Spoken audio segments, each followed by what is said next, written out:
अध्यक्ष, ज्येष्ठ लेखक आणि आमचे मार्गदर्शक आदरणीय लक्ष्मीकांत देशमुख सर, महाराष्ट्र राज्य साहित्य सांस्कृतिक मंडळाच्या सचिव, कवी आणि समीक्षक मीनाक्षीताई पाटील, प्रकाशक दीपेश शिंदे, अंजलीताई, सभागृहामध्ये खूप नामवंत मंडळी उपस्थित आहेत. आदरणीय Ramdas Phutane sir, doctor Milind Joshi sir, Hemant Joglekar, Sunita Raje Pawar, सौभाग्यवती Deshmukh madam, Chaitanya, Ashlesha Mahajan madam, Sujata Shene, doctor Priya Nirojkar, Deva Zinjat आणि बरेच जण परिचित मंडळी आहेत. या दोन संग्रहाच्या निमित्तानं मला यायला थोडासा उशीर झाला. आज आमच्या संस्था प्रमुख आणि प्रवेश परीक्षेची आकस्मिक बैठक बोलायला मला यायला वेळ लागला आणि अनेक जण मला म्हणतात, नेक्स्टला म्हणतात की अनेक प्रकाशनात तू कशाला जातोस, परंतु हा संग्रह वाचल्यानंतर मला स्वतःला अपराध भाव वाटला की आपण ह्या संग्रहाच्या प्रकाशनाला न जाणं हे फारसं बरोबर नाही.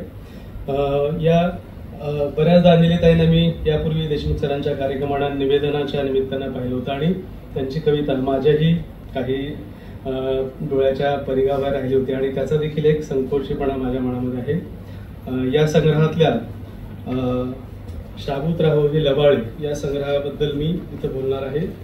याबरोबर त्यांचा बदलत गेलेली सही हा एक 2009 साली संग्रह प्रकाशित झाला होता. त्यांची कविता या आधुनिक जाणीवेची आणि स्त्रीत्वाचं जग मांडणारी, स्त्रीत्वाच्या भोवती असणाऱ्या सगळ्या चौकटी, सगळ्या सेन्सॉरशिप, स्त्रीचं सुरक्षितता आणि मुक्तपण आणि तिला कायमच्या टोचण्या असतात, तिला बोलायचं असतं पुष्कळदा काही अनावरपणानं आणि अंतरुणाला पाय टिकताना भला थोरला विश्वास जगण्यावर ती सोडते. अशा भावविश्वाशी आणि बदलत गेलेली सही या आयडेंटिटी लॉस झालेल्या, माणूसपण हरवल्या काळाबद्दल त्यांची कविता बोलत राहते. या शाबूत राहावो लवाळी या संग्रहामधली कविता ही विविध स्वरूपाची आहे. आधुनिक अलीकडची कविता ज्यावेळेस आपण पाहतो, मीनाक्षीताईंनी या कवितेबद्दल फार चांगली मार्मिक निरीक्षणं नोंदवलीत की अनेकदा आपल्या विशिष्ट विचारसरणीच्या प्रभावामुळं, त्याच्या अंकित झाल्यामुळं कवितेला किंवा वाङ्मयाला एकसुरीपणा येण्याची शक्यता निर्माण झाली असते.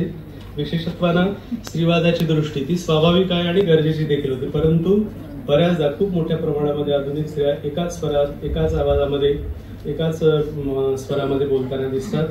परंतु अंजलीताईंच्या कवितेचं भावविश्व हे अधिक व्यापक, अधिक विस्तारशील स्वरूपाचं आहे आणि स्त्रियांची कविता ही बाह्य जगाबद्दल, एकाच एका अन्यायाच्या अत्याचाराबद्दल बोलणं हे स्वाभाविक देखील आहे, परंतु इतर गोष्टीबद्दल स्त्रियांची कविता फार कमी बोलते. आपल्या कुटुंबाच्या चौकटींच्या मर्यादा ओलांडून बाहेरच्या जगाबद्दल, ते आदिभौतिक जग असेल, सृष्टीबद्दलचं जग असेल, अनेक प्रकारचं जग असेल, तर त्या फार कमी शेड्स मराठी कवितामध्ये दिसतात. त्यांच्या कवितेमध्ये ह्या 3 भागामध्ये या संग्रहातल्या कविता विभागलेल्या आहेत आणि आधीचा जो पहिला भाग आहे तो ही कविता बाह्य जगाबद्दल, बाहेर सभोवतालच्या जगाबद्दल, आजचा काळ किती चित्र विचित्रपणा बदललेला आहे, पालटलेला आहे, त्याच्याबद्दल एक प्रकारचं घुसमटलेपण, हिंसा, काळवंडलेपण, जात असेल, धर्म असेल, पंथ असेल, हिंसा असेल आणि अख्खा सगळा समाज बहिरा आणि मुका झालेला, बधीर झालेला, असंवेदनशील मनाच्या जगाबद्दलची एक प्रकारची मनोगत स्वरूपाची कविता आहे. आणि या काळाला काळ तरी कसं म्हणावं, या काळानं ज्या प्रकारचे पेच आणि अंतर्विरोध निर्माण केलेले आहेत त्याबद्दलच्या पहिल्या भागामध्ये खूप चांगल्या आणि वेगळ्या स्वरूपाच्या कविता आहेत. एका अर्थानं सिसिफसचं रूपांतर माणसांचं कशा प्रकारचं झालेलं आहे, जगण्याला कोणत्याही प्रकारचा हेतू नाही, केवळ आणि केवळ निर्ढावलेपणानं, हा निर्ढावलेपणाचा आपण खेळ खेळत राहतो. या प्रकारचं एक दैनंदिन रुटीनत्व माणसांच्या जीवनाला कशा प्रकारचं आलेलं आहे. कधी कोणी एकेकाळी सिसिफस अस्तित्वाच्या दृष्टीमध्ये महत्वाची प्रतीकं मांडली होती, तर त्या सामान्य माणसाच्या जगण्याबद्दल सिसिफस सारखी शिक्षेची शळा उचलून रोज चढू लागतात माणसं रोजगाराचा पर्वत, ती संध्याकाळी घरी परतताना गडगडत येते त्याच्याच पायापाशी, हेतू न गवसतास निर्मम कारुण्य. या प्रकारच्या सामान्य माणसाच्या सिसिफस मध्ये कसं रूपांतर झालेलं आहे त्याची ही कविता आहे. त्याचबरोबर ज्या प्रकारच्या भक्तांच्या बद्दल एक फार चांगली कविता आहे की आपण इतक्या प्रकारचे भक्तांची संख्या किती हुजरेगिरीमध्ये वाढलेली आहे आणि अंधभक्तांचा तर राष्ट्रव्यापी अशा प्रकारचा माहोल आपल्या कुठेही अवतीभोवती सांस्कृतिक जीवनामध्ये, राजकारणामध्ये, समाजकारणामध्ये अंधभक्त मोठ्या प्रमाणात असतात. आणि हे अंधभक्त कोणत्याही क्षणी सहजपणे बुद्धाकडून युद्धाकडे जायला तयार असतात. या नव्या काळाचं पर्यवसन या अंधभक्ताची जाणीव आहे किंवा भूमिका. काही कवितांमध्ये, काही 2-3 ओळींमधून जीवनाविषयीचा आशय त्यांनी जो सांगितलाय की हा पालट कधी कोडे की काळी धमन्यातून वाहणारी रक्तासारखी स्वयंभूती भूमिका. आज आपण विचारवंत असेल, राज्यकर्ते असेल, समाजकर्ते असेल, अनेक माणसं भूमिका किती आकस्मिक बदलतात. तर हे धमन्यातून वाहणाऱ्या रक्तासारखी स्वयंभूती भूमिका, तीच दावणीला बांधलेला जनावर कधी झालं. तर हे शिफ्टिंग अतिशय भयावह दुःखद अशा स्वरूपाचं आहे. माणसाचं आणि भूमिकांचं जनावरांमध्ये आणि दावणीला बांधलेलं ज्या रूपकांचा, प्रतीकांचा त्यांच्या कवितेमध्ये वापर केलाय तो फार विलोभनीय अशा स्वरूपाचा आहे. हा सगळा समाज एका प्रकारच्या स्किंझोफ्रेनिक अशा स्वरूपात झाला, एका विस्मरणाच्या कडेलोटामध्ये जो लोटला गेलेला आहे. हे सगळं कॉर्पोरेटचं जग आहे, डॉलर्स आहे, चंगळवाद आहे, नवभांडवली व्यवस्था आहे, सगळा भूलभुलैया आहे, करिअर आहे, पैसा आहे. ही गती प्रचंड प्रमाणाची आहे, पण ह्या गतीला, ह्या वेगाला कुठं जायचं याचा विसावा, याचा थांबा नाहीये.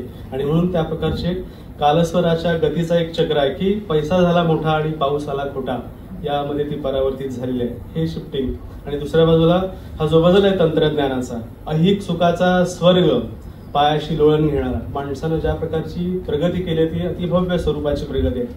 आता मेंदूलाही ठेवली नाही तोशीच यायनं याचं, परंतु याचं प्रयोजन काय, माणसाला कुठं जायचं आहे, कुठं विकसित आहे, त्याचा थांबा काय, विसावा काय, या घुसमटीचा एक तंत्रज्ञानाच्या बदलाचा. आणि मीनाक्षी त्यांनी जे सांगितलं की ही कशी सार्वत्रिक विनाशाची साथ आली जगभर, समजलंच नाही आणि विष्णुमय जग कधी विषाणूमय झालं. तर ह्या बदलाबद्दल, या सामाजिक बदलाबद्दल त्यांची कविता आहे.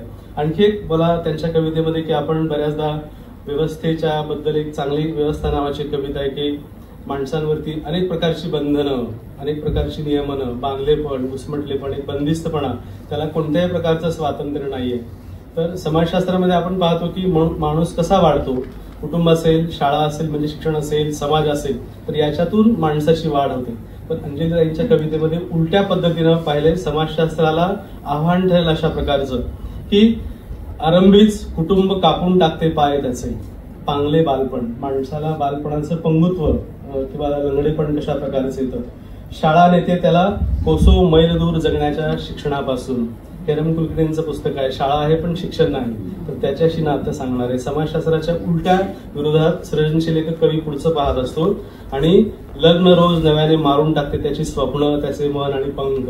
कोणत्याही प्रकारचं स्वातंत्र्य किंवा बंधनं विरहित जीवन माणसाला नाहीत. आणि कुटुंब असेल, शिक्षण असेल, लग्न नावाची सामाजिक संस्था असेल, याच्यातली ह्या चौकटींच्या बद्दल ही कविता बोलते. आणि दुसरं एक सूत्र अंजलीताईंच्या कवितेमध्ये, आधुनिक काळामध्ये माणसाला ज्या प्रकारचं एक निर्वासितपण आलं, एक स्थलांतरणामधनं आलं, अनेक प्रकारच्या घुसमटींच्या मधनं आलं, माणसाची ही परात्मता आहे किंवा तुटलेपण आहे, सगळ्यापासून तो तुटत चाललेला आहे, त्याचं हे एकाकीपण आहे, तो परागंद झालेला आहे, सगळीकडून निराधार आणि जगण्याची अटळता मात्र आहे. अशा प्रकारच्या अधांतरी लोंबकाळणाऱ्या माणसाची प्रतिमा त्यांच्या कवितेमध्ये, महानगर आहे, शहर आहे, खेड्यातल्या आणि असंख्य माणसं शहरामध्ये विसावतात.